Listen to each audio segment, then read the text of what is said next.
বাংলার এক ছোট্ট গ্রামে চারপাশে বিস্তীর্ণ সবুজ ধানক্ষেতের মাঝে বাস করতেন এক কৃষক আব্দুল করিম।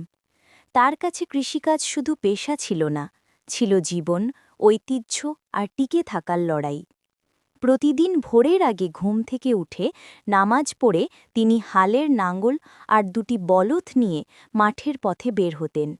তার হাত ছিল শক্ত আর রুক্ষ, সূর্যের তাপে ত্বক কালো হয়ে গেছে, বছরের পর বছর শ্রমে পিঠ বেঁকে গেছে। তবুও তার মনে ছিল একটাই স্বপ্ন, সন্তানদের জন্য একটি সুন্দর ভবিষ্যৎ গড়ে তোলা। মাটির থেকে তিনি আশা পেতেন, কিন্তু জীবনে আসত কেবল সংগ্রাম। প্রখর রোদে, ঝড় বৃষ্টিতে কিংবা শীতের কনকনে হাওয়ায়ও করিম থেমে থাকতেন না। ঋতুর পর ঋতু, দিন রাত তিনি ঘাম ঝরিয়ে কাজ করে যেতেন। ফসল তোলার সময় এলেই সোনালি ধানের ঢেউ বাতাসে দুলে উঠত, আর তার মনে জাগত আনন্দ। হয়তো এবছর জীবন একটু ভালো হবে। কিন্তু বাস্তবতা ছিল ভিন্ন। যখন ফসল বাজারে নিয়ে যেতেন, দালালরা তা খুব কম দামে কিনে নিত। যে টাকা পেতেন তা কেবল ঋণ শোধ করতেই শেষ হয়ে যেত। বীজ, সার আর কীটনাশকের জন্য নেওয়া সেই ঋণ। প্রতি বছর একটু একটু করে ঋণের বোঝা আরও ভারী হতে থাকত। মাঝে মাঝে করিম চুপচাপ বটগাছের নিচে বসে থাকতেন। মেয়ের কথা ভাবতেন, সে পড়াশোনা করে একদিন শিক্ষক হতে চায়। ছেলের কথা ভাবতেন, সে নতুন জামা আর খেলনা চায়।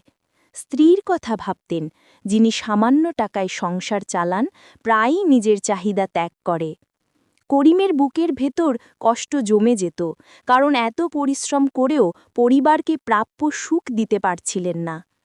এক সন্ধ্যায় তিনি বন্ধুকে বললেন, ভাই, আমরা কৃষকরা পুরো জাতির জন্য খাবার জোগাই। আমাদের ধান কোটি মানুষের পাতে পৌঁছায়, কিন্তু আমাদের নিজের পাতে কবে ভাত ভরবে? কেন আমরা সর্বদা দরিদ্রই থেকে যাই? বন্ধুর কোনো উত্তর ছিল না, শুধু নীরবতা। কারণ এটি শুধু করিমের গল্প নয়, হাজারো কৃষকের গল্প। ঋণে জর্জরিত, অবহেলিত আর ভুলে যাওয়া কৃষক, যাদের শ্রমে পুরো দেশ বেঁচে থাকে। তবুও করিম হার মানলেন না। পরদিন ভোরে সূর্যের আলো যখন মাঠ ছুঁয়ে গেল, তিনি আবার লাঙল কাঁধে তুলে নিলেন।